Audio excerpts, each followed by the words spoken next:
Europe 1, 16h-18h. On marche sur la tête. Cyril Hanouna. On marche sur la tête, il est 16h04, on est en direct, merci d'être là. Et on est bien. Hein. Alors on est très bien. Là, on est au plus près de ce qui se passe en ce moment. Je marchais tout à l'heure, là. Je suis allé un petit peu en campagne. Et tout à l'heure, par-dessus les temps, soudain, j'ai vu passer des oies sauvages. Moi, je vous jure que c'est vrai. Mais je vous jure que c'est vrai. Ça va, Valérie Benaïm? Très bien, je suis très heureuse. Merci d'être là. Bien. Merci d'être là. Ah, va bien le cœur. En pleine forme. Vous êtes en pleine forme, bah, vous pouvez. Hier, vous avez fait encore un carton d'audience sur la télé. Oh là là. Allez, vous il se déshabille. Ouais, vous êtes déshabillé, c'est pas mal. Hein. Elle est pas mal cette petite veste. Hein. Oui. C'est un Spencer. Oh non. Non, merci. Le pantalon lui a été offert par Gilles Paquet. Non, mais c'est pas possible. Merci, Gauthier Lebray. Là. Alors, restez avec nous sur Europe 1, tous les auditeurs d'Europe 1 qui sont avec nous, parce que là, on va vous donner des infos. Ça va défourailler là. Ouais, ça va. Mais Gauthier Lebray, mais qu'est-ce qui lui arrive? Non, mais parce que non, ça va balancer quoi. Oui, mais c'est vrai que oui, c'est vrai. Non, parce que c'est vrai que Valérie Benaïm connaissait cette expression, mais dans un autre sens. Et ça l'a choqué. Ça l'a choqué. Je comprends Benaïm, ça l'a choqué. Mais si, Benaïm, ça vous a choqué. Et enfin, franchement, notre meilleur buteur du championnat. Ah ouais. Les pénaltys, lui. Il a raté plus d'infos que Kylian Mbappé de pénalty depuis le début qu'il est arrivé au Real Madrid. Notre Kylian à nous. Kylian d'Artigol. Bonjour Cyril. Merci. Comment ça va, Olivier? Très bien, c'est une bonne journée pour l'instant. Bonne journée pour l'instant. J'espère que ça va poursuivre. Il nous avait quand même prédit Bayrou à 20h, Premier ministre hier. C'est vrai que Olivier d'Artigol qui nous avait prédit François Bayrou, Premier ministre hier à 20h. Non mais lui c'est le à 20h, j'ai pas dit le jour. Mbappé des infos politiques. Ouais. Ah non mais je vous le dis, c'est incroyable. Franchement, vous avez pas été appelé par le Real Madrid?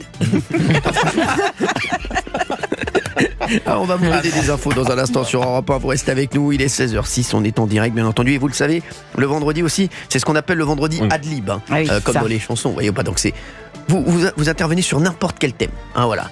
Si vous êtes en colère sur quelque chose, si vous voulez réagir bien entendu avec tout ce qui se passe au niveau du gouvernement, vous nous appelez 01 80 20 39 21. C'est le vendredi ad-lib sur Europe 1 dans On marche sur la tête. Et pour le moment, on va revenir sur les dernières infos. Déjà, je voudrais dire bravo Gauthier Lebray, puisqu'hier Gauthier Lebray nous avait dit qu'Emmanuel Macron ne dirait rien hier et qu'il ferait juste un bilan. Est-ce que vous avez quelqu'un d'autre à féliciter? Un règlement de compte, on l'avait dit.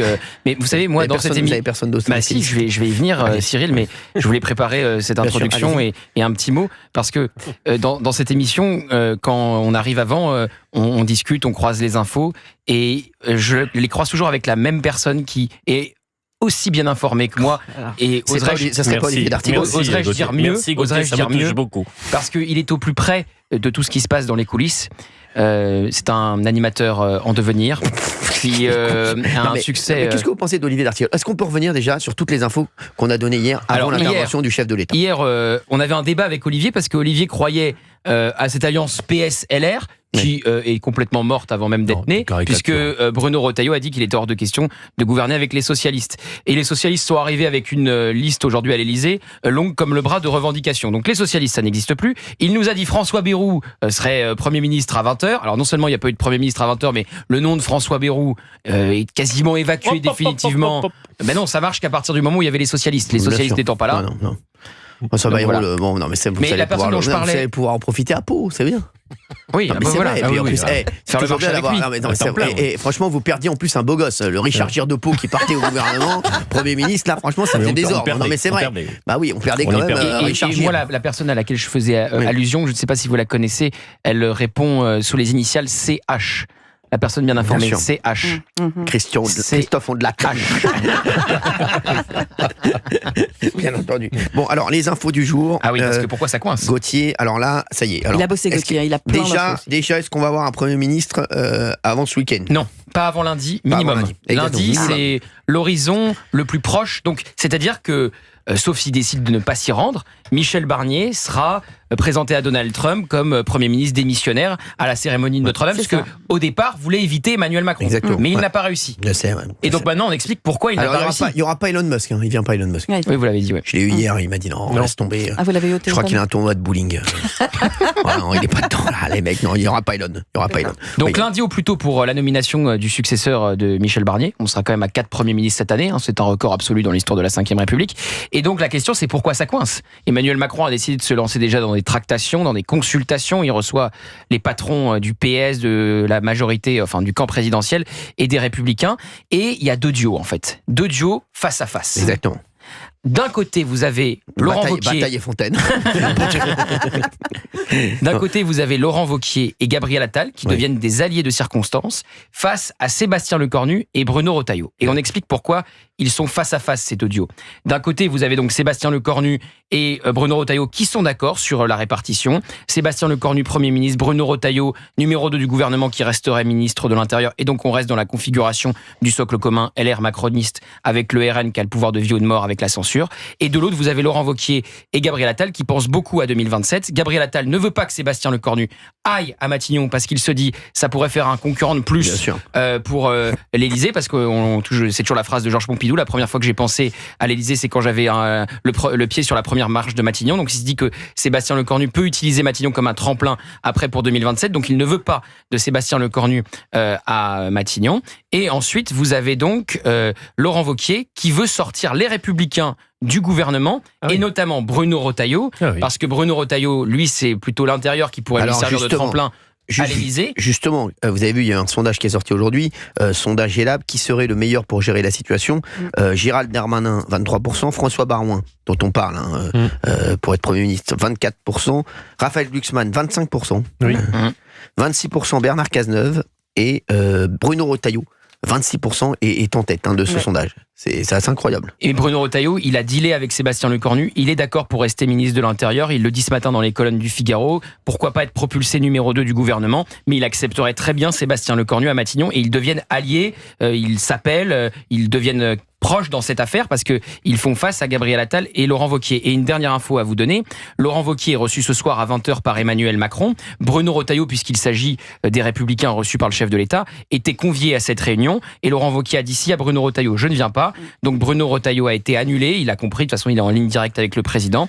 Et donc Laurent Wauquiez sera reçu sans Bruno Retailleau ce soir. Donc à la fois chez LR, vous avez Laurent Wauquiez face à Bruno Retailleau. Et chez les macronistes, vous avez Gabriel Attal face à Sébastien Lecornu. Et 2027 vient parasiter la nomination du nouveau Premier ministre. Et alors justement, ce duo-là dont tu parles, Attal-Wauquiez, est-ce qu'ils ont une proposition de nom? Est-ce qu'ils ont quelqu'un en tête? Ah oui, alors ils sont d'accord aussi sur un autre point. Laurent Wauquiez pour faire sortir les Républicains.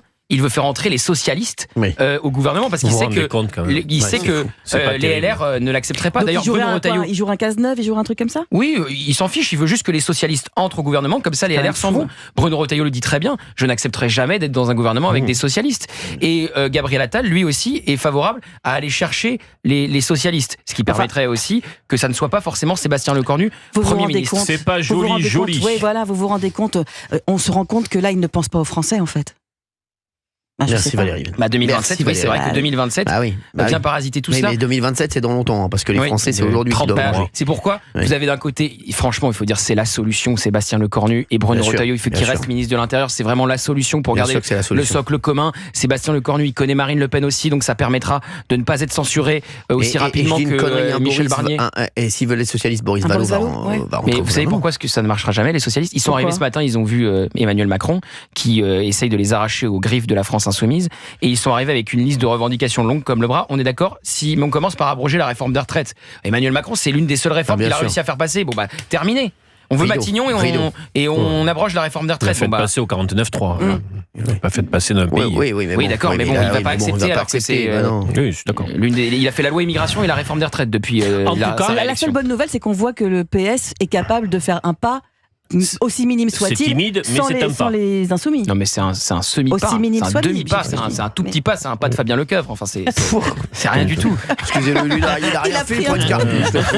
Lecoeuvre, il était tranquillement en train de regarder la biographie des compagnons de la chanson, il prend une cartouche. Mais oui, résultat, ils se sont fâchés avec les écologistes et avec les LFistes parce que les LFistes et les écologistes n'ont pas été conviés, contrairement aux socialistes. Et donc Jean-Luc Mélenchon a fait un tweet pour tacler Olivier Faure et les socialistes. Mais les socialistes vont se retrouver, c'est ça qui est formidable, ils vont se retrouver en dehors du gouvernement et en dehors du nouveau Front Populaire. Mais vous inquiétez pas, dès la prochaine dissolution, tout ce petit monde se rassemblera et oubliera le passé. N'oublions pas que l'Élysée avait communiqué. Il est de retour, lui. Tiens. Kylian Mbappé, il y a un pénalty à tirer, le mec. J'ai été appelé. N'oublions pas que l'Élysée a communiqué avec l'idée, tout ça va se régler très rapidement. si tout ce que dit Gauthier se vérifie, ça va prendre un certain temps. Je vais vous dire, c'est béton ce qu'il dit. Hein. J'ai les mêmes infos. Mais donc ça va prendre du temps. Généralement, quand on est deux à avoir les mêmes infos, Gauthier. Et moi, les infos que je vous donne, elles sont triple sourcées. Donc, je n'en doute pas. C'est du béton armé. C'est du triple A. Et avec Cyril, Gauthier, ça peut prendre du temps. Quadruple sourcé. Ça peut prendre du temps. Alors. C'est du code. Mais oui, ça peut prendre du temps. Bien sûr, mais ça va prendre plus de temps que prévu. Déjà, c'est clair, Emmanuel Macron voulait le faire avant Notre-Dame. Il n'arrivera pas à le faire avant Notre-Dame. Donc, ça nous renvoie à la semaine prochaine. Il a un choix, le président de la République. Son problème, c'est que Gabriel Attal et Laurent Wauquiez sont les deux patrons de groupe du socle commun. Donc, c'est compliqué de totalement les court-circuiter et de ne pas les écouter. Mais il pourrait dire, bon, écoutez, c'est Sébastien Lecornu et Bruno Retailleau, et c'est comme ça, et de toute façon vous n'allez pas oser devant les Français censurer Sébastien Lecornu et Bruno Retailleau, même si vous êtes Gabriel Attal et Laurent Wauquiez et que vous pensez à 2027. Donc là on va voir si Emmanuel Macron impose ses choix et va au bras de fer avec Laurent Wauquiez et Gabriel Attal, ou si au contraire c'est Gabriel Attal et Laurent Wauquiez qui gagnent le bras de fer. Ça sera très simple de le savoir. Si Sébastien Lecornu et Bruno Retailleau sont au gouvernement, c'est Emmanuel Macron qui a remporté la manche. Si c'est pas le cas, c'est Laurent Wauquiez et Gabriel Attal qui ont eu le dernier mot. Mais le plus RN compatible reste Lecornu. Oui. Bien sûr. Oui, parce qu'il a dîné avec Marine Le Pen, parce qu'il la traite, parce qu'il ne la méprise pas et parce qu'elle ne le censurerait pas de manière automatique. Bayrou aussi avait cette capacité-là. Il a donné son parrainage à Marine Le Pen, il était pour la proportionnelle. Mais Bayrou, les Républicains ne l'accepteraient pas. Et donc c'était que dans l'optique où les socialistes entraient pleinement au gouvernement. Et on a bien vu que c'était pas le cas puisqu'ils veulent abroger la réforme des retraites. C'est une ligne rouge pour Emmanuel Macron. Merci Gauthier Lebriquet. Il est intéressant. Oui. J'adore. On boit ses paroles. C'est fou. 01 80 20 39 21. Vous nous appelez sur Europe 1, bien entendu.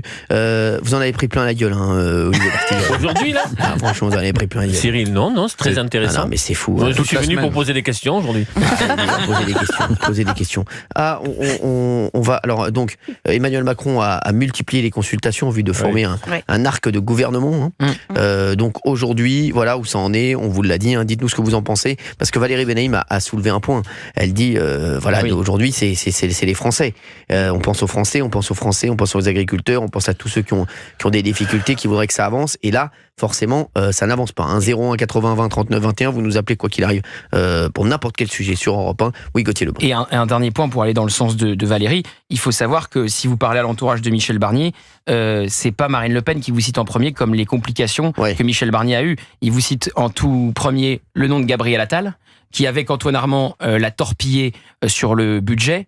Et je peux vous dire que si un jour Michel Barnier sort un livre sur ses 3 mois passés à Matignon, il réglera ses comptes avec Gabriel Attal. Alors après, il a un tort. Et Valérie a été la première à le dire, c'est que Michel Barnier a trop humilié Gabriel Attal, que ce soit à la passation de pouvoir ou à l'Assemblée nationale.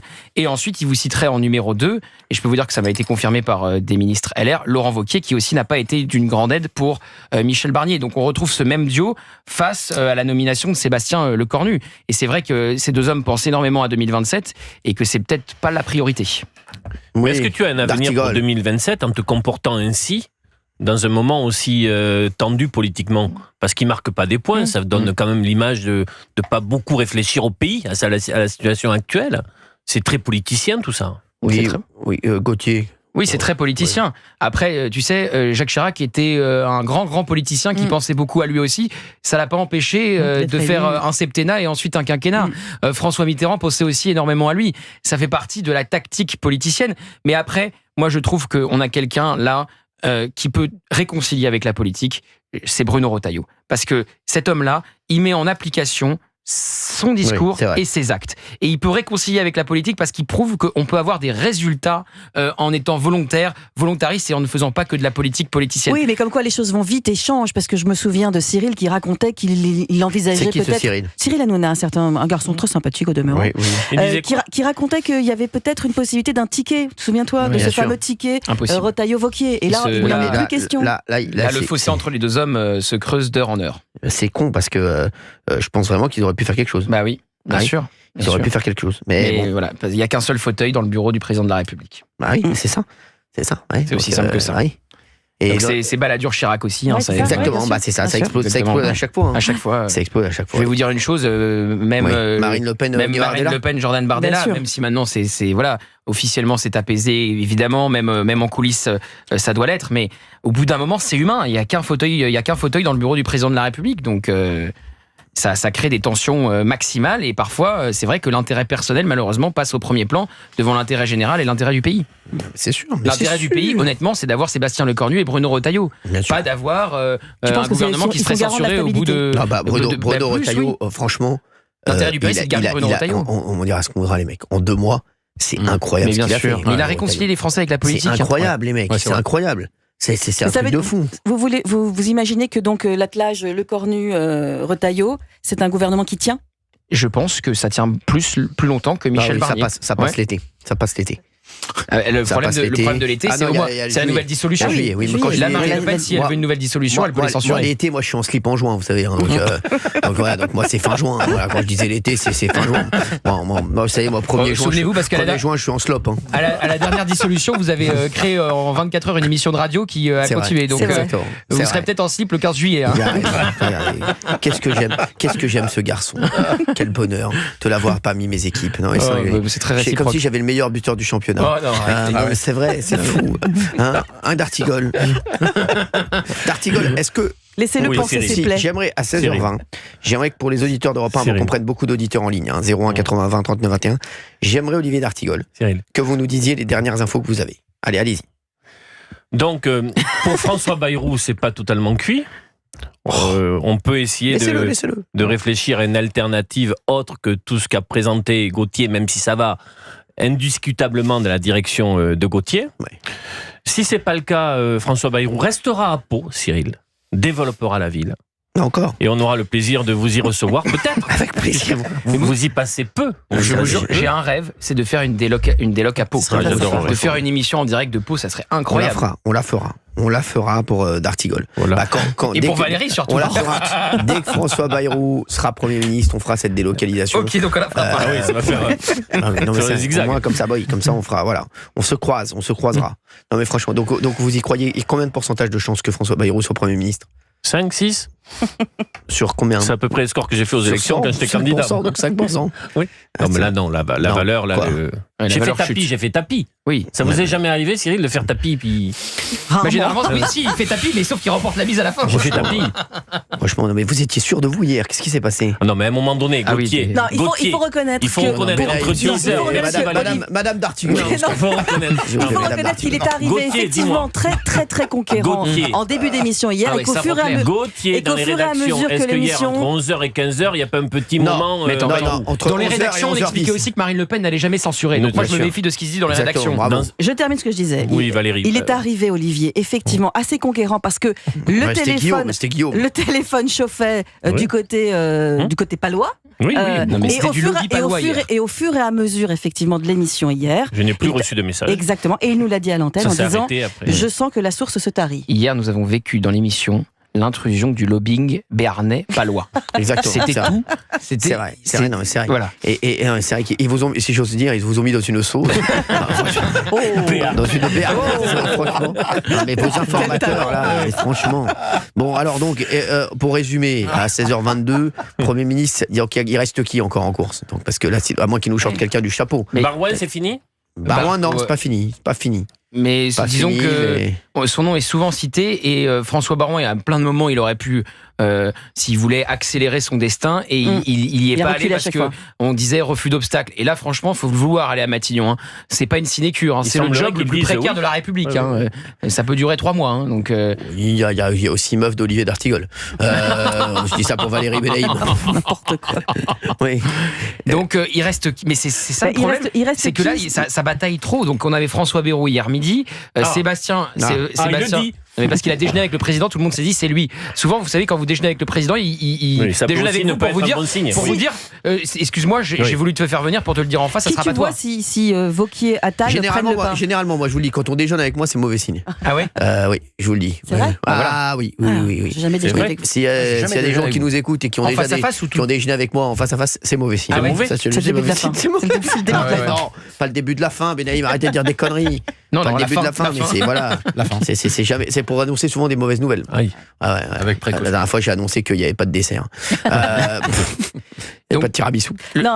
Si c'est Attal Wauquiez qui prend le pas, qui alors? Mais parce que tu dis, ça sera plutôt à gauche. Mais qui à gauche alors? Mais je ne vois pas, parce que Emmanuel Macron, je ne pense pas qu'il acceptera quelqu'un de gauche et faire gagner le Gabriel Attal et Laurent Wauquiez pour les mauvaises raisons, alors que la gauche veut abroger sa réforme des retraites.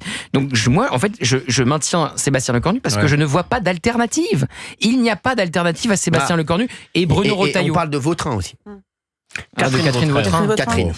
Qui avait déjà été court-circuitée. Attention à Catherine Vautrin. C'est vrai qu'elle avait été dépluguée. Elle avait même visité les appartements à Matignon. Non, Catherine Vautrin, attention. C'est vrai. Elle coche beaucoup de Elle avait été première ministre le temps d'un week-end, avant d'être court-circuitée par la Macronie et à la place d'Elisabeth Borne. Est-ce que Catherine Vautrin, est-ce qu'un Bruno Retailleau reste? Ah oui, je pense, elle vient des LR, oui. Ça, donc en fait, c'est à peu près le même profil que Sébastien Lecornu, moins proche du Rassemblement National.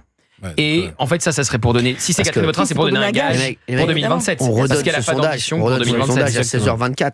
Qui serait le meilleur pour gérer la situation? Gérald Darmanin 23%, François Barin 24%, 25% Raphaël Glucksmann, 26% Bernard Cazeneuve et en tête Bruno Retailleau. C'est incroyable. Alors, score élevé de Glucksmann qui revient du diable Vauvert. Oui, c'est vrai. On n'entend pas d'ailleurs. Parler depuis les européennes. Non, mais le problème de Glucksmann, c'est qu'on l'entend plus. On l'a jamais entendu d'ailleurs. Même quand il parle, on l'entend pas, Glucksmann. Donc c'est besoin d'un sonotone. Non, mais c'est rien. Donc voilà. Donc c'est un petit peu sa particularité à Glucksmann. On se retrouve dans un instant sur Europe 1. Tout de suite. On marche sur la tête sur Europe 1. Il est 16h32. Tiens, en parlant de, je faisais une petite truc là avec Émilie. Vous savez que je sais faire une imitation. Est-ce que vous savez imiter quelqu'un? Je sais faire une imitation qui m'est arrivée un jour la nuit. Je vous jure que c'est vrai. J'étais la nuit et il y a l'imitation qui m'est venue dans la tête. Je sais imiter Marc-Olivier Fogiel, mais juste quand il chante Fouta Cagoule de Michael Youn. Je vous jure que c'est vrai. Je sais rien faire d'autre. Allez-y. Je vous fais. Fouta Cagoula. T'auras froid, t'auras les glandes, t'auras les boules. Fouta Cagoula. T'auras froid, t'auras les glandes, t'auras les boules. Il est là. Les yeux, il est là. Je sais faire que ça de Marc-Olivier Fogiel. C'est incroyable. Je pense à ça là. Pas mal. Faut rien bouger. Faut rien bouger. Ah, on a des infos qui viennent de tomber là. 16h33. On est en direct. Ce que vous venez d'annoncer là. Oui, alors j'ai annoncé. Moi, vous savez, je tire jamais la couverture. Bien sûr. Je viens d'annoncer sur Europe 1 à 16h. Non, mais moi, je tire jamais la couverture à moi. Vous savez. Vous êtes extrêmement bien informé. Non, mais s'il vous plaît, je tire jamais la couverture à moi. Non, jamais. C'est Cyril Hanouna qui vous parle sur Europe 1. Non, mais franchement, non. Il y a un nom qui revient, vous ne l'avez pas évoqué, c'est Cathy Vautrin, Catherine Vautrin, et c'est la première fois que vous devez entendre ce nom depuis la censure de Michel Barnier. Catherine Vautrin, elle a été première ministre le temps d'un week-end, ça devait être elle en 2022 au moment de la réélection d'Emmanuel Macron, et puis elle a été jugée trop à droite par Richard Ferrand, Alexis Collère, François Bayrou à l'époque, et donc elle a été débranchée au profit d'Elisabeth Borne, qui venait de la gauche, trop à droite parce que notamment elle avait voté contre le mariage pour tous, en plus maintenant elle a fait son mea culpa.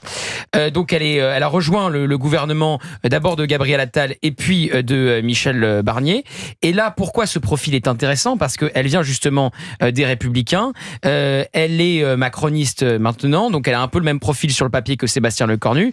Et elle a une corde à son arc pour Matignon, c'est qu'elle n'affiche pas des ambitions pour une présidentielle et qu'elle ne fait pas peur à Gabriel Attal en vue de 2027. Et c'est pourquoi il mettait son veto à Sébastien Lecornu. Mais on resterait dans le socle commun et Bruno Retailleau accepterait Catherine Vautrin à Matignon. Il est clair, je suis à deux doigts de l'inviter à déjéner.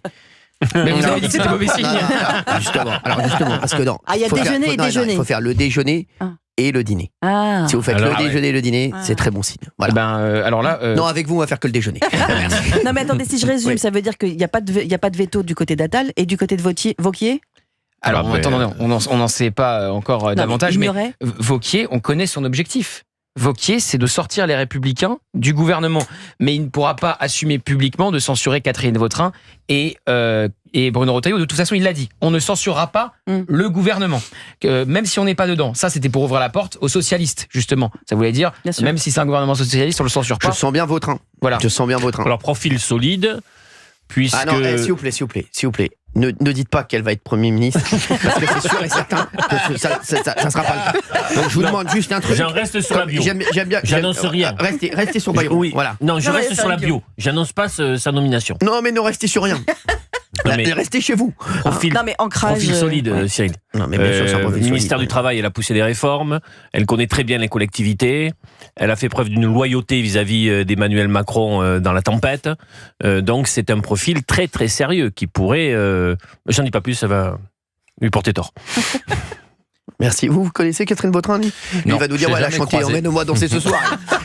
Pour Michel Thor, Fabien Lecave. Ah oui, Catherine Vautrin, elle était choriste de Ringo, chérie Ringo. Laisse les mots dans la valise.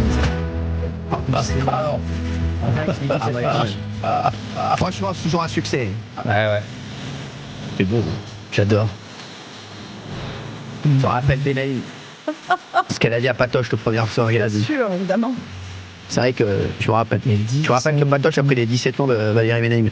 Oui, un peu plus. Un petit peu plus. C'était déjà le deuxième mari, hein, c'est ça? Non, le 8e. Non, mais écoutez, arrêtez d'aller à la pêche aux infos. Je ne suis pas encore décédée, il n'y aura pas de nécro, donc c'est pas la peine. Non, mais Benaïm, vous voyez pas qu'est-ce que vous en savez qu'elle disparaîtra avant? Non, mais je sais que vous aimez bien et Benaïm, Fabien, je vous le dis, pourrait être son style. Parce que Benaïm, non mais sans rien, Benaïm est sans. Elle pourrait être mon style aussi. Je sais, elle aime bien les petits gabarits. Non mais sérieux, c'est vrai. Elle aime bien les petits gabarits, mais je vous promets que c'est vrai. Je l'ai vu. Moi je me rappelle, j'avais fait. Mais si, si Benaïm, arrêtez. C'est vrai. Vous aimez bien les petits gabarits. Je ne suis jamais. Elle aime tout ce qui est mobile. Ah d'accord. Non mais vraiment.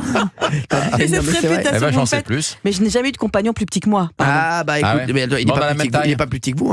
On a la même taille. Oui, 1m70. Et encore, il a la même taille que vous quand il se met sur ses jambes. Parce que s'il se met sur autre chose, il fait une tête de plus que vous. Bon, écoutez, est-ce qu'on peut passer, je sais pas, à Catherine Vautrin, par exemple? Oui, on va parler de Catherine Vautrin. Oui, non, mais ça a du sens, Catherine Vautrin, parce que ça pourrait permettre de contenter Gabriel Attal tout en restant dans le socle commun LR macroniste. Bruno Retailleau resterait ministre de l'Intérieur si c'est Catherine Vautrin, il n'y a aucun doute là-dessus. Donc on resterait dans ce socle commun et Laurent Wauquiez, pour répondre à Valérie, perdrait sa manche puisqu'il n'arriverait pas à sortir les Républicains du gouvernement. Il faut savoir que Laurent Wauquiez est contesté en interne. Il y a une boucle WhatsApp avec les cadres des Républicains et ça a été raconté dans le journal du dimanche sur le site internet par Jules Torres. Il y a une sénatrice qui s'appelle l'excellent Jules Torres, mon ami, mon frère. Il y a une sénatrice qui s'appelle Jacqueline Eustache-Bregnaud et qui a dit ce n'est pas à Laurent Wauquiez de nous représenter et il ne faut pas faire partir Bruno Retailleau du gouvernement.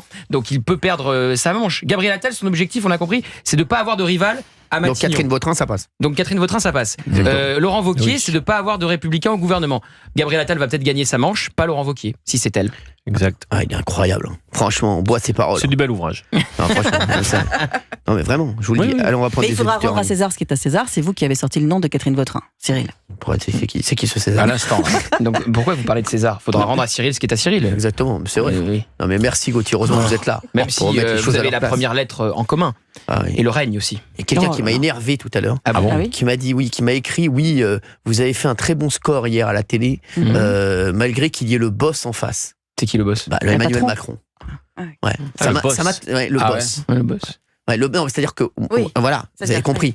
Genre vous, tu vois, voilà. Vous êtes un saltimbanque. Voilà, vous êtes un saltimbanque. Mais le patron. Non, mais il y a quelqu'un qui a mal compris la hiérarchie de ce pays. Non, mais mais je vous dis, ça m'a flingué la journée.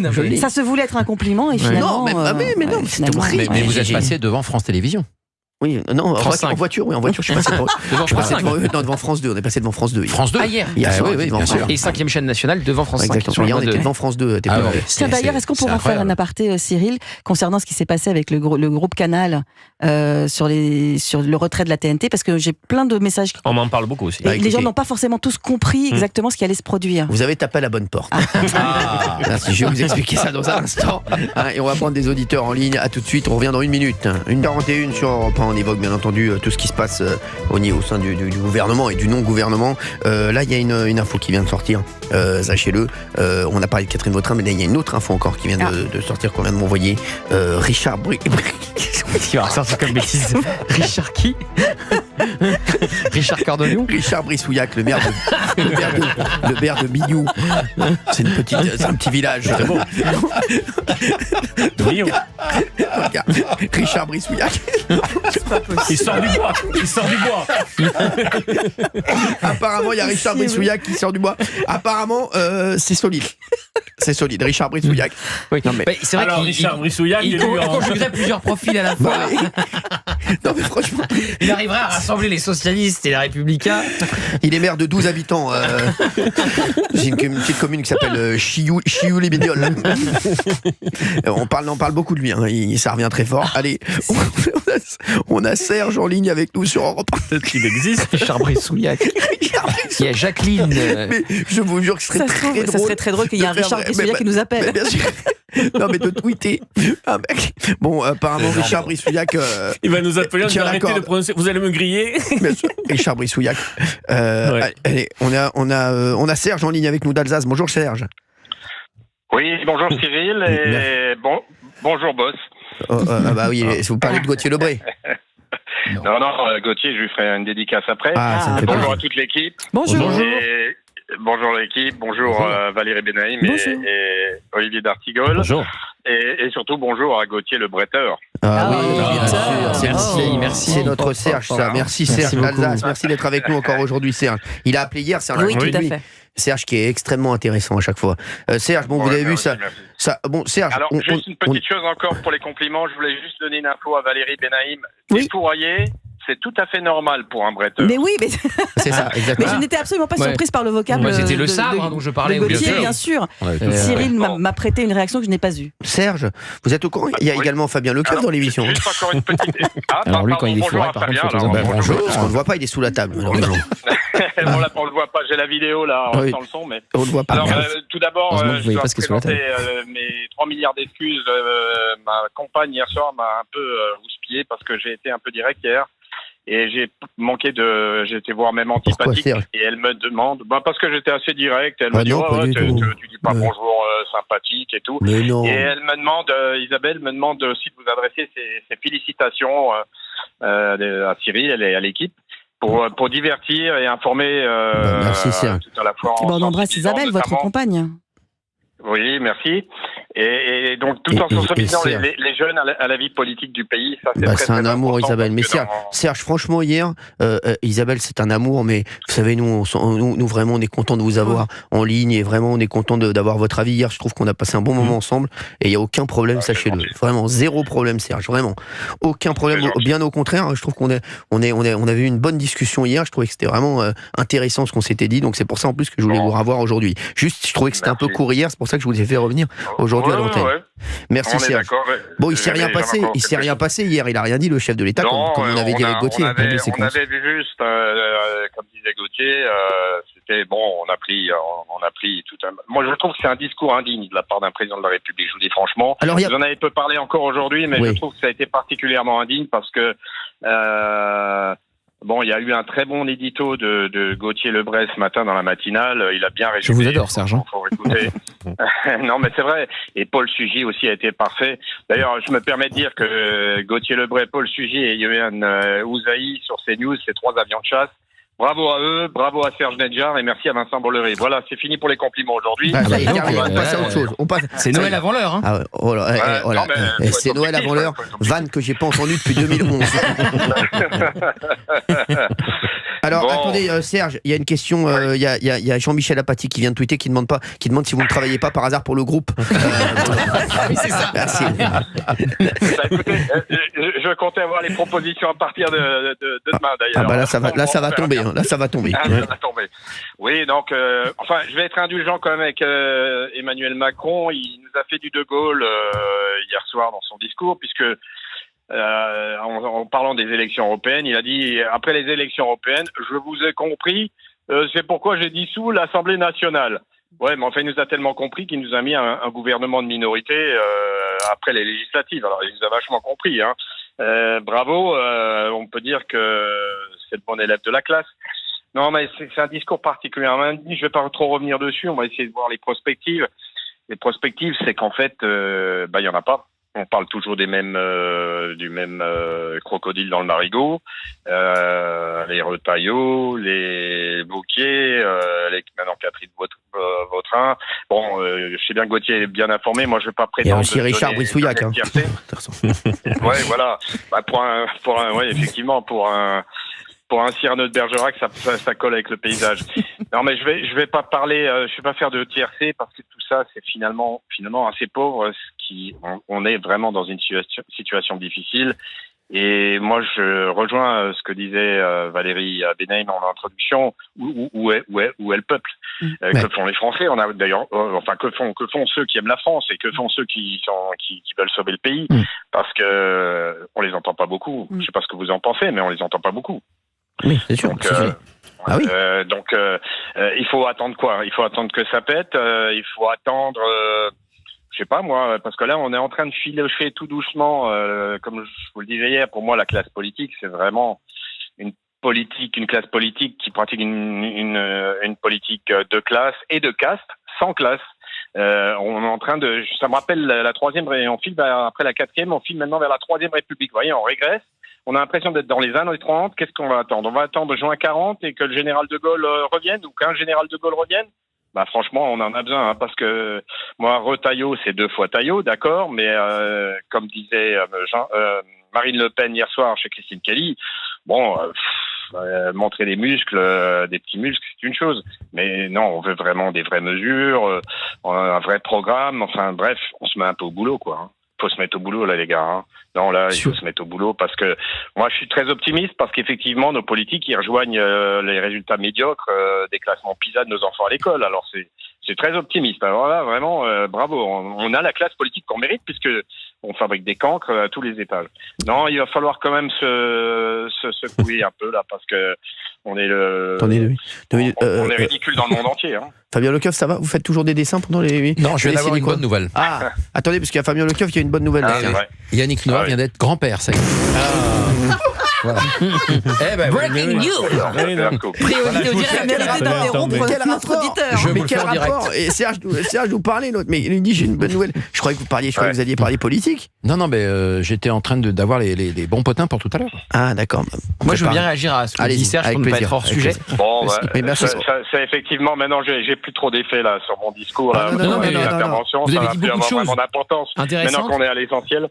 Mais bon. Allez-y, Gauthier. Oui, parce que Serge, vous avez dit quelque chose, vous avez dit Emmanuel Macron n'était pas dans le rôle de chef de l'État hier, et je suis 100% d'accord avec vous. Je l'ai trouvé dans le rôle d'un journaliste politique qui faisait une analyse de la situation à l'instant T, et aussi, on l'a dit, dans celui de quelqu'un qui réglait ses comptes, qui renvoyait dos à dos LFI et le RN, un front anti-républicain, a-t-il dit, et surtout, le message principal des 10 minutes hier. Il y en a beaucoup qui l'ont trouvé bon hier. Ah oui? Ah, je vous le dis. Pas moi. Ouais. Et il y a sur le front, en tout cas, il a cartonné en audience. Il y a 15 millions.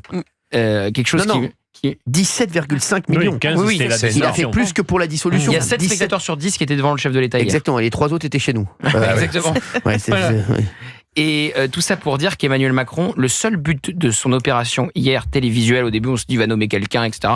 Que nenni, c'était donc de régler ses comptes et surtout de dire c'est pas de ma faute. Ah non, c'est pas de ma faute. Alors la dissolution, vous l'avez pas compris, mais pardon? Oui, allez-y. Oui. Non, mais c'est pas de sa faute. C'est pas de ma faute à moi. Pardon. Mais donc, c'était le message principal de cette allocution hier. Dire que la dissolution, certes, les Français ne l'avaient pas compris, mais enfin, c'est quand même eux qui avaient voté et qui avaient décidé de pas mettre de majorité absolue. Et surtout, il a eu cette phrase: je ne suis pas comptable de l'irresponsabilité des autres s'ils ont décidé de voter la censure. Le péché originel, c'est quand même la dissolution. Excusez-moi. Et je vais même remonter plus loin. Le péché originel, c'est de limoger comme ça en janvier dernier Elisabeth Borne, alors qu'il aurait dû la garder jusqu'aux européennes, jusqu'au 9 juin, et la remercier après l'échec des européennes, et à ce moment-là nommer Gabriel Attal. On ne serait pas dans cette panade. Gauthier, je suis content d'avoir cet échange avec vous, parce que pour moi le péché originel, il n'est pas là, il est ailleurs. Le péché originel, il est d'avoir élu 2 fois ce monsieur. Ça, c'est le péché originel, et le corps électoral est fautif. En France, vous savez, il y a 2 sortes d'hommes. Il y a le bretteur, courageux, vif, intelligent, et il y a le pleurnicheur. Sophiste, retors, couard. Alors vous choisissez votre camp, mais il n'y a que 2 sortes d'hommes. Le bretteur ou le pleurnicheur. Donc moi je suis désolé, un président de la République qui se fait broder le lendemain de cette intervention. Moi ça fait 2 ans que je le regardais, puis je l'ai regardé hier soir parce que... Hier ça fait 76% de téléspectateurs. Oui. 76%. 17,5 millions. Vous voyez le déceptif, comme on dit vulgairement en communication, vous voyez le déceptif? Franchement, c'était passionnant. Et moi, je l'ai regardé hier soir. Ça faisait 2 ans que je l'avais pu regarder parce que, franchement, c'est loin d'être un prix Nobel. Hein. Rien de ce qu'il a dit hier ne vous a séduit, compris. Mais là, vous l'avez trouvé bon. Il n'y avait rien. Non, il n'y avait rien. C'est indigne d'un président de la République. On est la risée mondiale. Vous savez, les ennemis les plus durs du pays sont à l'intérieur. Mais on a aussi des ennemis à l'extérieur. La compétition mondiale, c'est quelque chose qui existe. Vous savez. Quand il a parlé du front anti-républicain entre le RN et LFI, qu'est-ce que vous en pensez, ça? Quel front anti-républicain, en quoi c'est anti-républicain?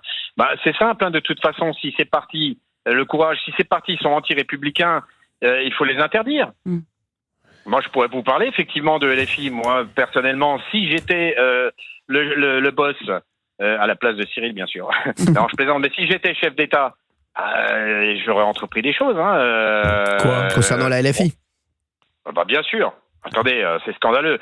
Écoutez, moi j'ai créé, au lendemain des législatives, ça faisait 5-6 ans que je voulais le faire, j'ai créé mon compte sur Twitter et j'ai appelé ça « Vous qui aimez la France ».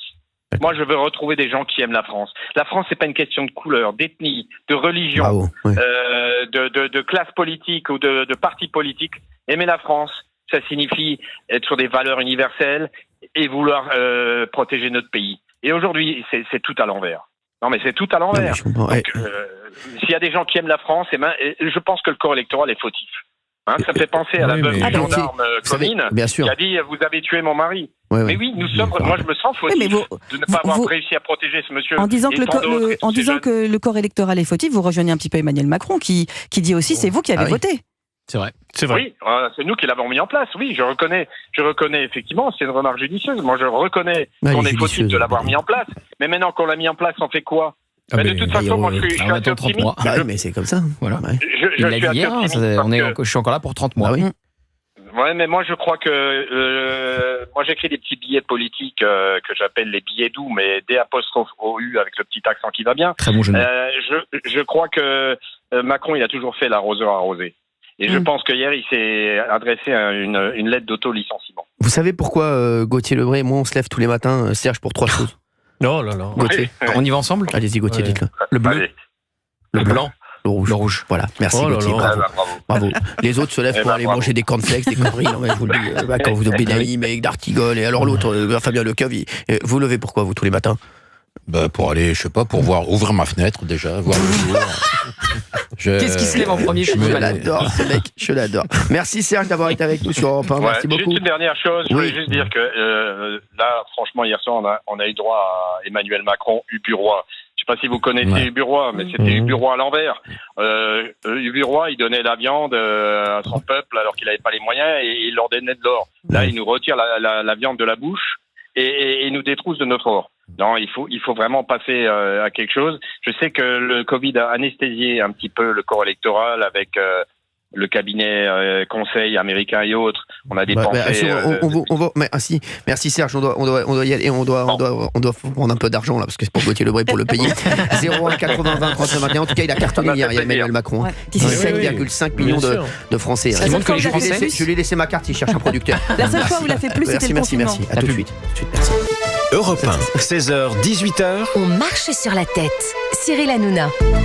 Merci. Qu'est-ce qu'il a, Olivier d'Artigol? Non, mais c'est des souvenirs de poney qui reviennent à ma mémoire. C'est des souvenirs de poney. Non, mais c'est vrai, il y a toujours un qui s'appelle Flibustier. Bien sûr. Et il y a toujours un qui est méchant, qu'on nous déconseille. Alors, moustique, laissez tomber. Il s'emballe. Moustique s'emballe vite. La semaine dernière, on a eu un problème là, avec un petit. Donc, moustique, aujourd'hui, on va le laisser tranquille. Je suis jamais monté sur un poney de ma vie. Oui, c'est un peu haut. C'est un peu haut. C'est de monter que sur un teckel. Il peut faire du teckel, lui, c'est tout ce qu'il peut faire.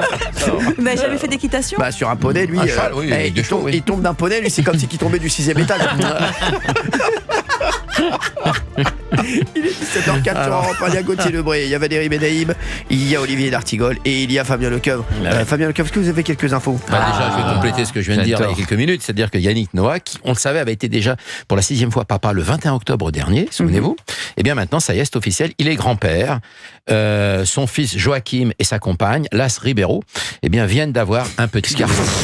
Non mais ce qui est génial, c'est qu'en fait, son petit-fils aura simplement 38 jours d'écart avec son oncle. Ah ouais, c'est génial. Oui, un jour, ça c'est formidable. Des familles. Ça change les liens dans les générations. On dirait la famille Castaldi. C'est plus qui est le fils, c'est plus qui est le père. C'est plus qui est le grand-père. Dans la famille Castaldi, t'as des mecs qui sont 26 ans, ils sont grands-pères. T'as des mecs qui sont 72 ans, ils sont pères. Non mais c'est insupportable, cette famille, on comprend plus rien. Non mais c'est vrai, la famille Castaldi, tout est dans le désordre. Non mais t'imagines, on devrait créer un jeu de société avec la famille Castaldi. Je demande le père il a 12 ans. Non mais c'est vrai, c'est insupportable. Non mais cette famille, on comprend rien. C'est une famille tellement sympa. Non mais c'est vrai, on comprend rien cette famille, on est d'accord. T'as des enfants à 12 ans, ils sont grands-pères. T'as un gars à 76 ans, il attend un enfant. Non mais c'est plus qui est qui, quoi. Non mais sans déconner, tout le monde ressemble à tout le monde. Non mais c'est insupportable. J'adore cette famille. J'adore ma fille qui est un ami, mais c'est extrêmement compliqué de voir qui est qui. Ils sont modernes. Ah bah non mais je vous le dis, l'oncle, il y a un oncle qui arrive. Tiens, il y a mon oncle qui arrive. Ah ouais, il arrive. Tu vois arriver l'oncle, il est en berceau. Mon oncle qui arrive, le gars arrive avec un berceau. Bah, c'est qui? C'est lui ton oncle? Ouais, c'est Jojo. C'est tonton. On doit aller chercher tonton à la crèche. Tonton, il est à la crèche. Non mais ça déconne. C'est la seule famille où je dois y aller les gars. Je dois aller chercher mon grand-père au collège. Là, il termine à 18h. Non mais c'est n'importe quoi. Non les mecs. Non mais il y a plus de règles. Non franchement il y a plus de règles. On n'y comprend plus rien. Non mais ça. Tiens, j'ai les nouvelles de Kim Kardashian, qui est victime d'un miroir, parce que l'influenceuse je rappelle, 359 millions d'abonnés. Vous connaissez Kim Kardashian? Ah oui, d'accord. Vous savez, cette influenceuse aux 359 millions d'abonnés poste régulièrement des photos et sur les réseaux. Et dernièrement, la photo qu'elle a posée a créé l'indignation de ses followers. Pourquoi? Parce qu'elle a retouché ses fesses, mais elle a oublié qu'elles étaient devant un miroir. Et qu'il aurait fallu aussi qu'elle retouche le reflet de ses fesses dans le miroir. Et ça peut arriver. Vous savez, il y avait une histoire comme ça. Ça peut arriver, bien sûr. À tout le monde au quotidien. Non, ça c'est arrivé. J'étais en train de me retoucher. Un très grand hebdomadaire, Paris Match. Un jour, Paris Match. Ils ont mis un jour Véronique Sanson. Ils ont mis un jour Véronique Sanson couchée sur un capot de voiture. Elle avait un visage absolument magnifiquement retouché, en tout cas.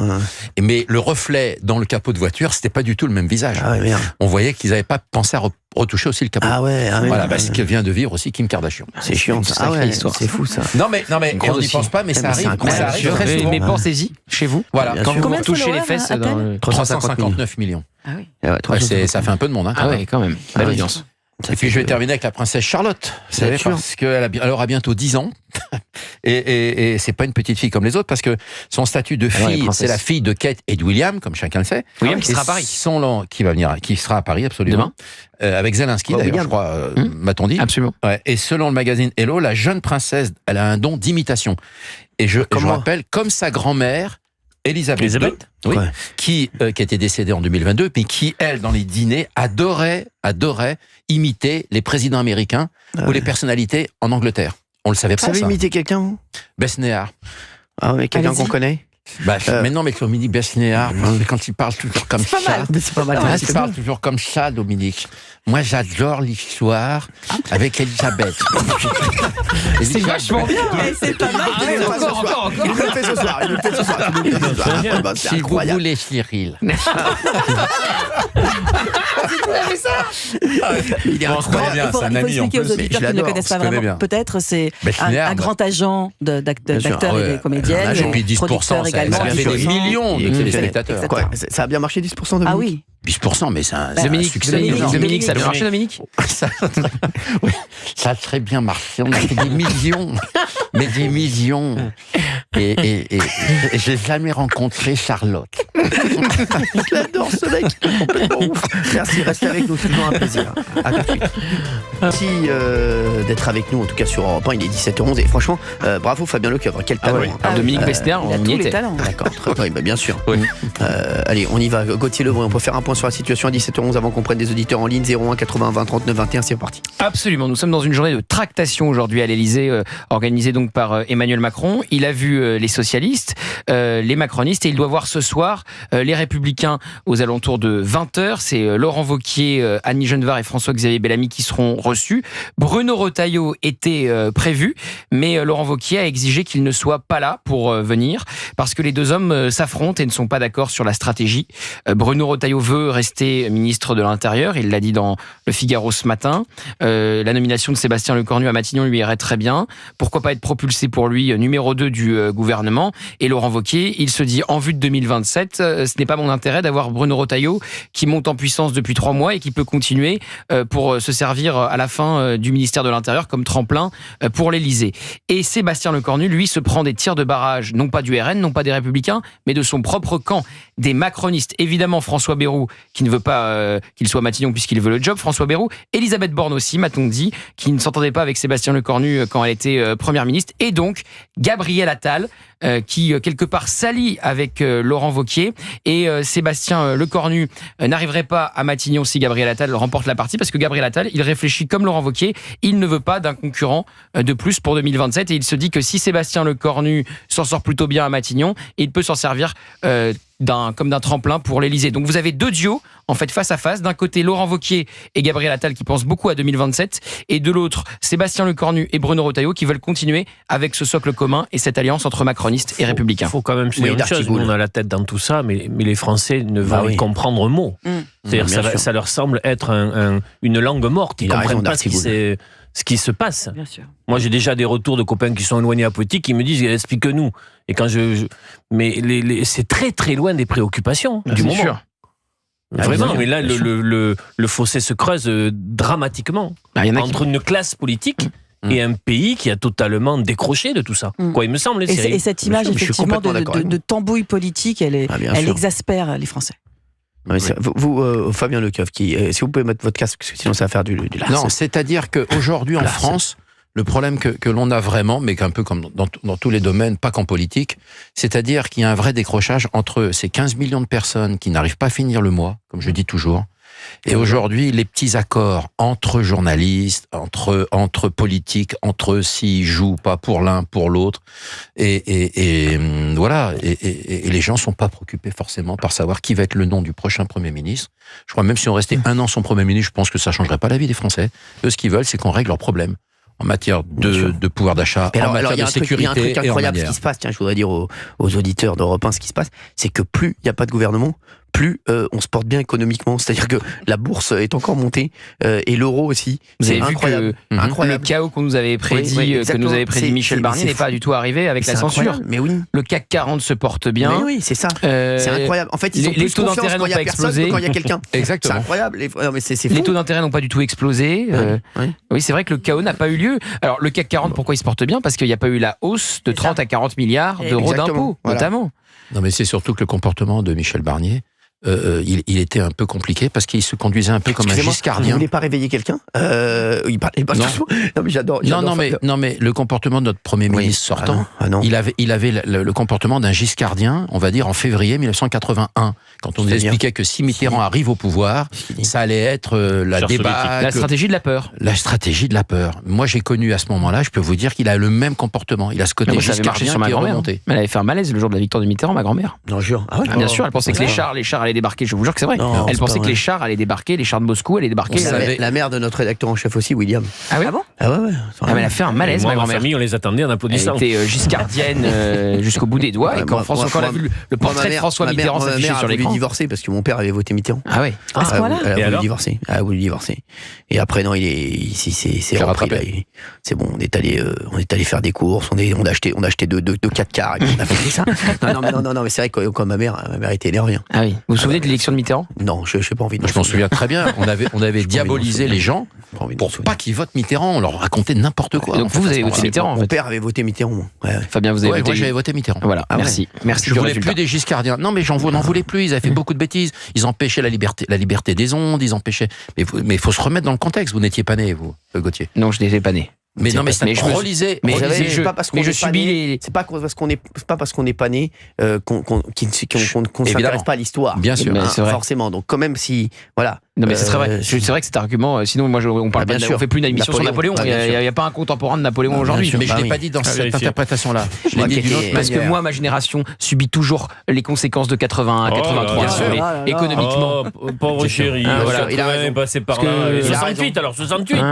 Les 30 glorieuses, ma génération n'a pas connu les 30 glorieuses. Je pense que quand on a des résultats comme les vôtres, on ferait mieux de faire tout petit. Oui, quand on voit le bilan du communisme à travers le monde, si vous voulez. Quand on voit le bilan de ces infos à travers l'émission, merci. Je pense que c'est bon. Je pense qu'il peut se faire tout petit. Non mais c'est bien d'avoir des témoins. de cette histoire. Mais quel témoin. Mais je me souviens. Non, mais c'est important que je vous rapporte ses paroles et ses mots. Mais vous savez, ça a été quand même l'alternance. Et ça, c'était important dans une démocratie qu'il puisse y avoir l'alternance. Vous pensez ce que vous voulez des années mitterrandiennes, mais ça a montré qu'il pouvait y avoir une respiration démocratique. Moi, à la maison, j'avais 11 ans. Maman, qui est de gauche, elle pleurait parce qu'elle était contente de. Voilà, il y avait, tu t'en souviens, il y avait quelque chose, un souffle. Et mon grand-père, qui était très à droite, lui, était très en colère. C'est aussi ça, les familles françaises. Mais bon. Et on a revécu ça au moment des législatives. Oui. À l'époque, il y avait deux blocs. Et je trouve qu'on a revécu ça au moment des législatives et de la dissolution. Moi, je suis très content. C'était très tendu. Les Français sont un peuple très politique. Les Français sont un peuple très politique. J'ai eu horreur du et en même temps. Ça tue la démocratie et la politique. C'est vrai. C'est bien quand il y a des camps. Je suis d'accord, mais j'ai trouvé ça trop violent, les législatives. Même dans les familles, la manière dont ça s'affrontait, dont ça se déchirait, parce qu'il y avait la possibilité que le RN arrive au pouvoir, donc ça a tout tendu, et rendant même certaines personnes incapables de se parler. Il faut toujours garder le dialogue, débattre, argument contre argument. Mais vu que le RN était brandi comme un chiffon rouge... C'est ce qui s'est passé aux États-Unis sur la dernière présidentielle. Exactement. C'est terrible de ne plus pouvoir se parler, on peut ne pas être d'accord, c'est la démocratie. Ça a fracturé le pays aux États-Unis. Voilà. Mais ça a fracturé beaucoup, je trouve, les dernières législatives. Ouais, c'est vrai. Vous êt sur quoi, là, Cyril, en ce moment? Vous êtes sur quel dossier prioritaire? Vous en pensez quoi, Cyril? Vous êtes comme Michel Barnier, vous gérez les affaires courantes? Vous en pensez quoi, Cyril? C'est vrai. C'est vrai. Est-ce que vous auriez la gentillesse de résumer ce qu'on vient de dire tous les trois? Alors, franchement... Je vais revenir à tempête. Non, bravo pour vos analyses. Franchement, bravo. On a des auditeurs qui nous appellent 01 80 20 39 21. On a Justine qui est avec nous. Justin Timberlake. Justin Bieber. Et vous savez, vous êtes sorti avec un Justin Benaim aussi? Justin Bridou. J'en ai assez. Oui, bonjour Justine, merci d'être avec nous. Justine des Ardennes, on la connaît, elle nous appelle souvent Justine. Oui. Là, on va prendre que des auditeurs jusqu'à 18h. C'est parti, là, ça y est, j'en ai assez d'entendre ces élucubrations. C'est du berlu, là. Merci Justine, merci d'être avec nous. Merci à vous. Alors, vous avez vu, pour résumer, c'est un peu comme hier. Est-ce que franchement, Justine, on connaît le cas de Justine, et vous êtes artisan, Justine, c'est ça, hein, avec votre mari, c'est ça, je me rappelle très bien. Justine, donc aujourd'hui, comme on dit, on a l'impression, vous avez vu que économiquement, la France se porte mieux quand il n'y a pas de gouvernement, c'est incroyable, hein. Non, mais de toute façon, je vais reprendre le titre de votre émission, on marche sur la tête. Et c'est vrai que je voulais vraiment vous avoir aujourd'hui parce qu'effectivement, vous savez qu'avec mon mari, on est artisan. Oui. Et j'aimerais bien savoir, en fait, à quel moment ils vont vraiment faire passer, comme ils le disent, l'intérêt des Français en premier plan. Parce que là, pour vous donner un exemple tout bête, nous, on est obligés de se séparer d'un de nos salariés parce que les charges sociales sont trop importantes, parce que les charges sociales servent, entre guillemets, aussi à payer l'aspect social de la France. Donc nous, on contribue à tout ça, mais ça nous coûte tellement cher à nous qu'on est obligé de se séparer d'un de nos salariés. Donc on crève du matin au soir, on bosse comme des damnés, on essaie de sortir un salaire, et on a en face de nous un président qui vient nous dire « Je vous ai compris, je vous écoute, mais j'en ai strictement rien à foutre ». Et il y a un moment donné où il faudrait... En fait, je vous propose un deal, Cyril. Dites-moi. Parce que vous êtes un des seuls vraiment à écouter les Français, peu importe leur bord politique, peu importe leur profession. Des enseignants, des artisans, des boulangers, des électriciens, peu importe. Faites-nous venir à l'antenne, faites une table avec nous. Ah bah c'est sympa ça. Enfin, qu'on nous voit, qu'on nous écoute. Et puis là, ils pourront pas dire, effectivement, on ne sait pas ce qu'attendent les Français. Parce que des Français, il y en a partout. Il y a des agriculteurs là qui vont pas tarder à encore plus à monter au créneau, parce que je crois que le Mercosur vient d'être validé. Oui, exactement. Donc, je viens de dans le dos de la France. C'est ça, tout à fait, franchement. Et von der Leyen a annoncé qu'elle ne viendrait pas, elle a annulé sa venue demain. Ouais, elle ne vient pas. Elle n'assume pas se présenter face à nous. Hein. Ouais. Bah, bien sûr. Mais c'est vrai que j'entendais ce matin Madame Priska au micro de Pascal Praud. En fait, donc, on vit pas dans le même monde, parce qu'à part nous dire on est là, on vous écoute, on va travailler avec le RN, on va travailler avec toutes les forces politiques présentes au gouvernement. C'est des personnes, il y a 6 mois en arrière, qui ont fait un front républicain. Et M. Macron, hier, nous dit il y a eu un acte anti-républicain à l'Assemblée générale. Merci. La motion de censure, elle est constitutionnelle. Bien sûr. Vous avez raison. Donc il y a un moment donné, les Français, à force de les prendre pour des cons, faut les écouter. On est loin d'être des cons. On n'est pas politicien, on n'est pas économiste, on n'est pas scientifique, on n'est pas tout ça. Mais on bosse, on sait de quoi on parle. Donc, qui nous regarde une bonne fois pour toutes. Donc, je vous propose ce deal. Faites-nous venir, peu importe qui on est, des instituts, des docteurs, peu importe, et qu'on nous voit une bonne fois pour toutes, qu'on nous écoute vraiment ce qu'on a à dire. Très bien. Très bien, mais on peut le faire. On peut le faire semaine prochaine, hein, Justine. On peut le faire semaine prochaine. On va l'organiser avec les équipes ici et on fera des auditeurs qui seront en direct ici. Ça serait sympa, ça. Très bien. On va le faire. Parce qu'il n'y a pas que moi. Bien sûr.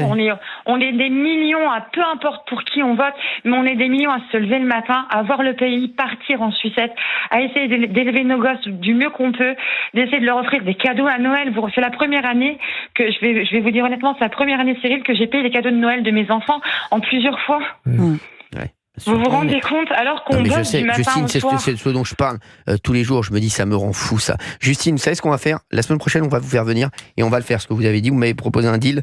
Eh bien, on fait ce deal. C'est fait. Voilà, c'est fait, Justine.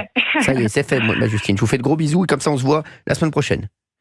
Ok, pas de soucis. Je serai là. Voilà, vous demandez, je fais. C'est le contraire de Valérie Benaïm. Elle me demande, je ne fais rien.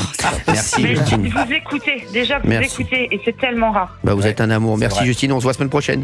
Merci, Justine. Okay, j'ai un nom qui vient d'arriver là, qui vient d'émerger. Apparemment, Jean-Didier Bignou serait pressenti. Grosse cote. Jean-Didier, on l'embrasse. Grosse cote, tu pourrais réunir tout le monde. Avec un contentieux concernant Richard Wissouillac. Il y a 2 ans.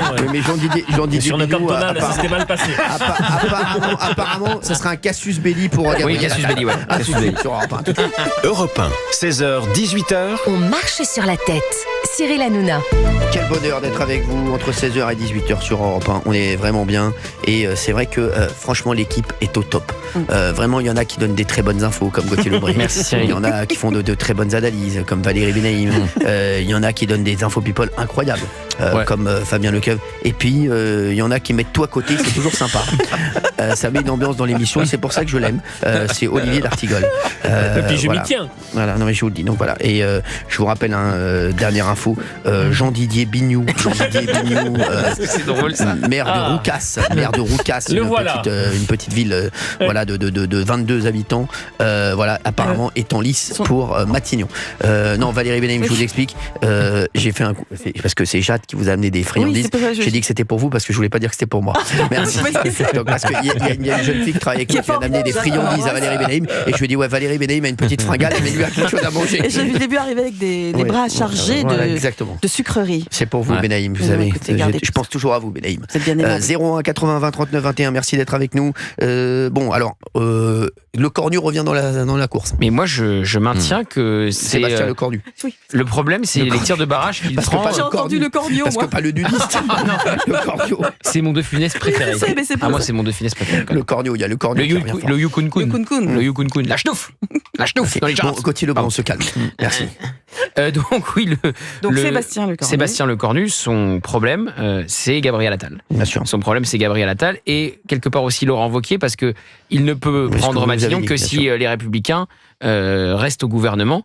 Et Laurent Wauquiez espère faire sortir les Républicains du gouvernement et surtout faire sortir Bruno Retailleau. Mais oui, moi je trouve que c'est une solution parfaite. Sébastien Le Cornu avec Bruno Retailleau, numéro 2 du gouvernement, ministre de l'Intérieur. Donc on verra qui gagne ce bras de fer. Qui gagne ce bras de fer qu'engagent ensemble Gabriel Attal et Laurent Wauquiez. Bien sûr. Oui, qu'est-ce qu'il veut d'Artigol? On va voir qui gagne le bras de fer. Et donc, il faut attendre. Vous avez décidé de ne prendre aucun risque et de répéter ce que dit Gauthier Lebray. Comme ça, vous êtes sûr d'avoir bon.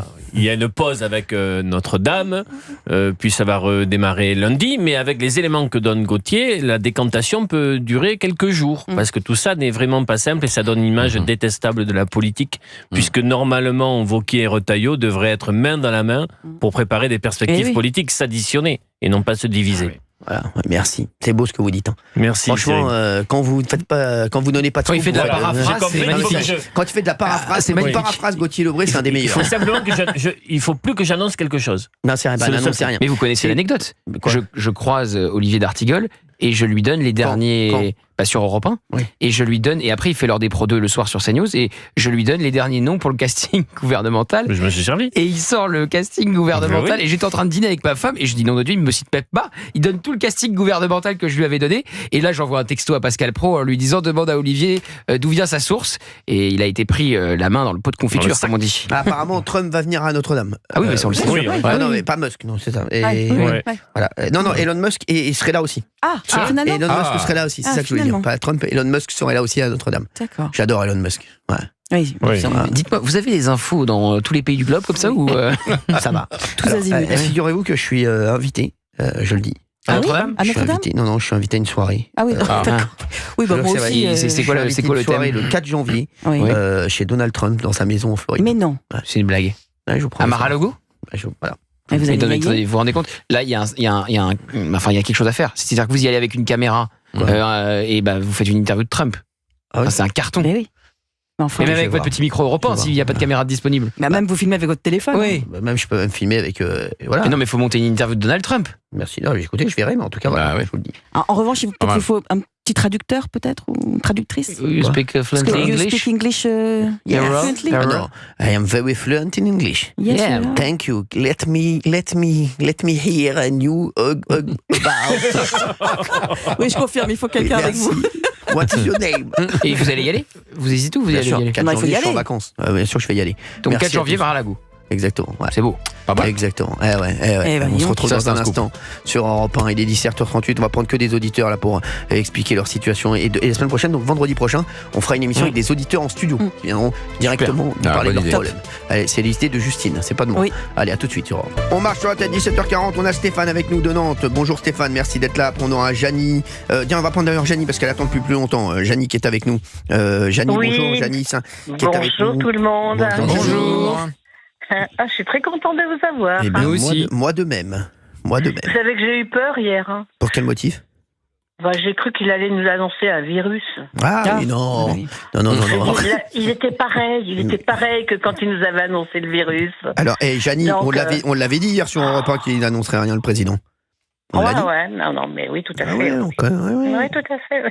Mais oui, mais Janie, donc il m'a fait peur. Mais il n'y avait pas de quoi avoir peur, vous auriez dû nous appeler. Vous auriez dû m'appeler hier soir, je vous aurais rajouté. Sur la 8. Merci, je suis partie sur la 8, j'ai zappé, et puis quand même je me suis dit faut quand même que je sache si demain je dois sortir ou pas. Donc l'annonce du confinement, elle avait fait 35 millions de téléspectateurs, vous imaginez? Oui, bien sûr. Ouais, non mais. Moi, j'ai peut-être annoncé un confinement pour les chroniqueurs. Oh non, confinement. Oui, c'est ça. Oui, non, mais comment vous l'avez trouvé, Emmanuel Macron, vous? Pathétique. Ah oui.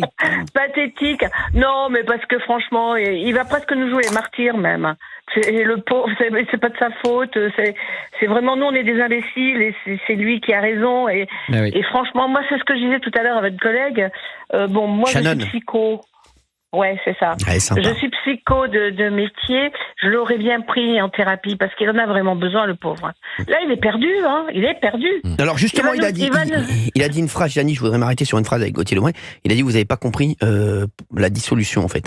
Oui. C'est ça. Il a fait son mea culpa. Il a dit qu'il l'avait sans doute mal expliqué parce que les Français n'avaient pas compris de fait sa dissolution, personne ne l'a compris. Mais après avoir fait un demi-mea culpa, un tout petit mea culpa, il a dit la phrase suivante, mais après c'est vous qui avez décidé de ne pas donner de majorité absolue à qui que ce soit. Le verbatim, c'est je dois bien le reconnaître, cette décision n'a pas été comprise. Voilà. Beaucoup me l'ont reproché et beaucoup continuent de me le reprocher. C'est un fait et c'est ma responsabilité. Cependant, nul ne peut dire qu'en faisant cela, je ne vous ai pas redonné la parole. Et je crois que c'était nécessaire. Vous avez pris vous-même vos responsabilités en allant voter aux élections législatives et ce vote a composé une Assemblée nationale sans majorité. Voilà, donc... mais après, je n'assurerai jamais l'irresponsabilité des autres. Et front anti-républicain. Oui, donc ça fait beaucoup. Merci. Oui, tout à fait. Et donc, effectivement, et tout à l'heure, j'écoutais votre auditrice précédente. Moi, j'ai 2 fils qui sont maréchaux ferrants, qui ont des entreprises et qui sont obligés de se séparer aussi de salariés.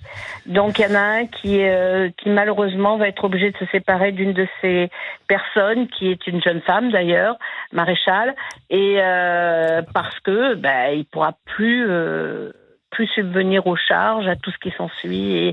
Et en plus, je trouve que l'État ne valorise jamais assez les apprentis. Et effectivement, c'est très dur de trouver des apprentis et ils triment énormément, tous les deux, mes deux mecs. Ouais, bah c'est normal. Et puis ça fait jamais plaisir de se séparer de gens avec qui on travaille. Non, surtout eux. Oui. Surtout eux, ils travaillent avec les apprentis d'une manière très pédagogue, ils sont très proches d'eux. Et donc, c'est très difficile pour eux. Voilà. Merci. Voilà. Merci. Et Janie, merci d'avoir été avec nous. Vous nous rappelez lundi, hein, si vous voulez, on est là. Ouais, d'accord. Là, le week-end, là, je suis en formation, là, mais je reviens. Ah, vous êtes en formation, d'accord. Faites quoi comme formation? Je fais une formation de frisbee. Je vais peut-être me lancer dans le frisbee à fond, là. Mais je comprends, il n'y a plus que ça maintenant. Il n'y a plus que ça maintenant, Janie, merci. Je vous embrasse fort, Janie, merci d'avoir été avec nous. Moi aussi, à bientôt, à bisous. Merci d'avoir été avec nous sur Europe 1, oui. Il y a une info qui vient de tomber. Il me regarde mal. Non. On le savait, hein. Le Parti Socialiste ne s'opposerait pas à la nomination de François Bayrou comme Premier ministre. Oui. Mais rien de nouveau sous le soleil. Et de toute façon, c'est pourquoi François Bayrou était le favori hier midi. C'est parce qu'Emmanuel Macron avait le rêve de décrocher les socialistes du reste du Nouveau Front Populaire. Et puis, le rêve est vite retombé quand il les a reçus et qu'il a vu la liste de leurs doléances et de leurs demandes. Et de leur volonté d'abroger la réforme des retraites. Donc, ce qui veut dire, c'est que François Bayrou, le scénario s'éloigne encore un peu plus. Oui, ce que je veux simplement dire, c'est que une partie de la gauche est en train, d'accord à faible rythme, de s'émanciper de LFI. Donc Macron aura réussi peut-être à faire imploser mais tant mieux, c'est ce que j'attendais depuis des mois. Tant mieux. Si vous dites tant mieux et Roch Voisine dit tant pis. Non mais c'est vrai.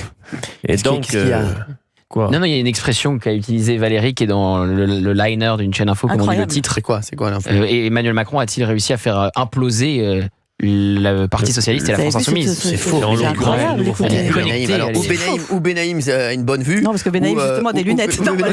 Au début, je me suis dit à la vue, et puis après, je l'ai vu déployer ses lunettes pendant 5 minutes avant de regarder le titre et de mettre comme ça. Et effectivement, j'ai compris qu'elle l'avait pas vu. Olivier d'Artigol, bien entendu, si tous les auditeurs d'Europe 1 veulent, bien entendu, des infos ce week-end, n'hésitez pas à aller sur les réseaux sociaux d'Olivier d'Artigol. Vous saurez ce qui ne va pas se passer. Comme ça, moi, par élimination, vous pourrez savoir ce qui va se passer. Merci, Olivier. Voilà. Merci. Oui, qu'est-ce qui se passe ?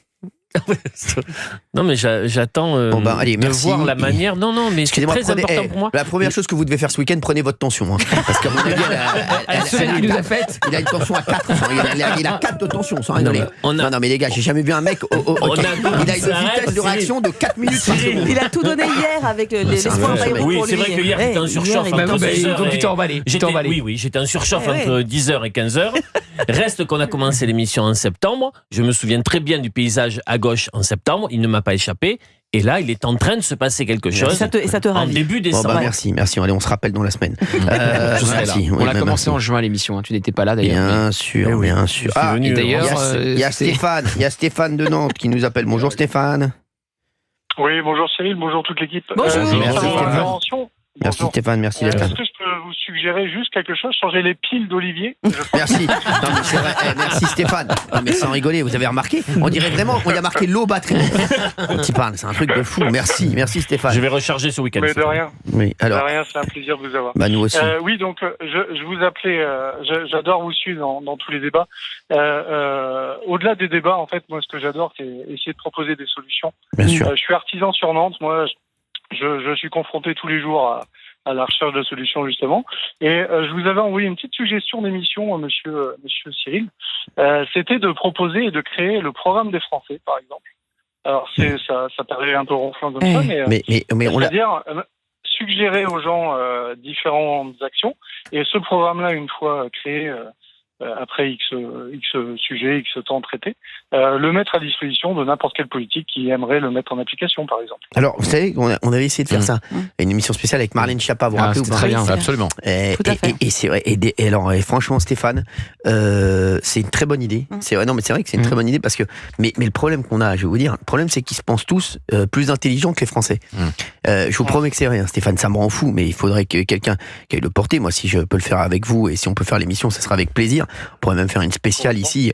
Ça serait vraiment avec plaisir. On va le mettre en place et après on va essayer de le porter. Mais sachez-le, le problème que j'ai, c'est qu'ils écoutent très peu les Français. Donc on va le tenter. Puis en ce moment, il reste 3 mois, donc si vous voulez, on change de ministre tous les 3 mois. Donc oui, mais pour mettre en place. Vous savez, Cyril, le vrai scandale là-dessus, c'est qu'il n'est pas rendu public les cahiers de doléances à la suite du mouvement des Gilets jaunes qui sont en train de croupir dans les archives des préfectures. Il faudrait rendre public ces cahiers. Et Barnier avait demandé à les récupérer. Oui, ça a duré 24 heures. Ouais, Stéphane, c'est une bonne idée, on va le mettre en place sur Europe 1. Je suis chaud. Je suis chaud, Stéphane. Pas. Allez, je suis chaud, Stéphane. On garde en ligne, on va mettre ça en place aussi dans les prochaines semaines. On fera ça à la rentrée janvier. Comme ça, on fera ça. Allez, on fait ça, on fera ça avec vous, Stéphane. Vous serez avec nous. Je suis persuadé que tout le monde serait intéressé dessus. Allons-y. Je le note, Stéphane, c'est parti. Juste après mon stage de frisbee, on se voit. Il n'y a aucun problème. Gros bisous à tout le monde. Merci. Ça vient de tomber. On parle de Josiane Zerbib. Également, Josiane Zerbib.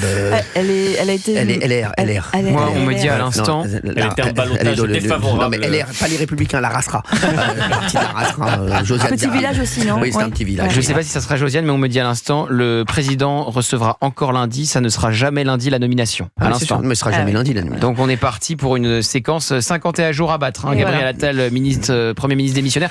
Tout ce qu'Emmanuel Macron voulait éviter, c'est-à-dire prendre son temps, est en train de se passer. C'est pas Emmanuel Macron qui a dit de prendre son temps, c'est les Poetic Lovers.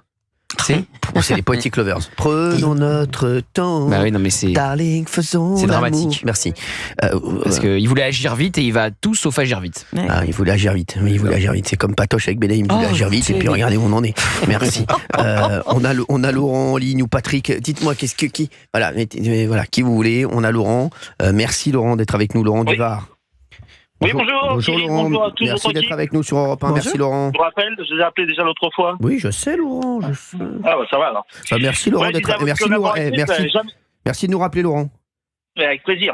Je disais à votre collaboratrice, mais jamais on peut s'en sortir parce qu'avec tous les gens qui le proposent, ils veulent pas bosser ensemble, donc on se croirait dans une cour d'école. Et lui veut pas travailler avec un tel parce qu'il y a un tel, lui il y a un tel avec un tel. Il y en a un qui est trop dangereux, donc on peut pas le nommer parce qu'attention, il peut faire de l'ombre. Et puis il y en a un qui est.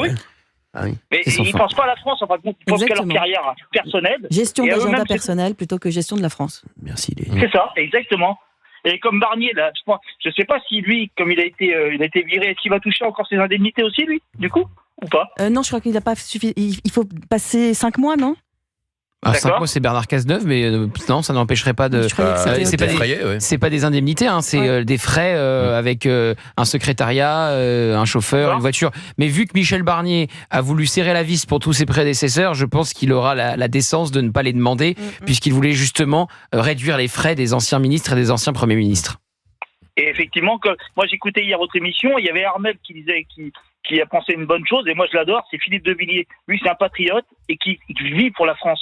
Lui, il pense pour la France, il vit pour la France. C'est des gens comme ça qu'il faut. Oui, c'est incroyable. Philippe de Villiers, il a une cote. Son émission cartonne. Ah, mais Philippe, il a une cote. J'adore cette personne-là. Ah, mais moi aussi, c'est un ami, Philippe de Villiers. Je l'embrasse et je vais l'appeler, tiens, pour lui dire. Je vais l'appeler dès la fin de l'émission. Je vais l'appeler pour lui dire que tous les jours, il y a des auditeurs. J'aimerais qu'on cale Philippe de Villiers avec nous la semaine prochaine. Ça fait 15 fois que je le demande aux équipes. Merci. Ah, j'adore. J'adore Philippe de Villiers. C'est une personne qui est intelligente, qui pense la France, qui vit la France. Ça, c'est des gens comme ça qu'il nous faut, pas des gens qui sont individualistes. Qui donnent du souffle dans son récit. Voilà, c'est ça. Donne du souffle. Ils veulent faire progresser la France. Pas des gens qui veulent juste leur intérêt personnel, quoi. C'est pas possible de travailler comme ça.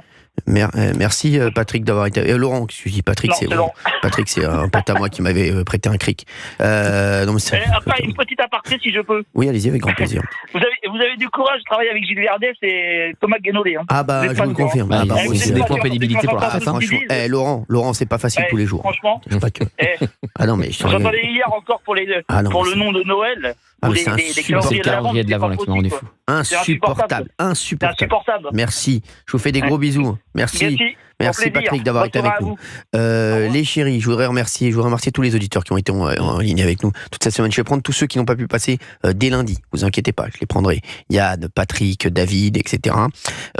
Et je voudrais remercier Valérie Benem. Je voudrais remercier Olivier D'Artigol. Je voudrais remercier Fabien Lecoq. Je voudrais surtout remercier Gauthier Lebray. Merci Gauthier d'avoir été avec nous toute cette semaine, quel bonheur. Et j'espère vous retrouver lundi. Je voudrais remercier toutes les équipes également. Bien entendu, mon Roro. Tout va bien mon Roro? Shannon, bien entendu, toutes les équipes de rédaction, Diana, Jade, bien entendu, Emo William qui est là. Merci à tous. On se retrouve lundi. Jean-Marc Dorangeon aussi qui est là. Bon, toutes les équipes d'Europe 1, merci. Vous inquiétez pas, on revient lundi et on vous aime fort. Un lundi, c'est Thierry Cabane tout de suite sur CNews et Europe 1.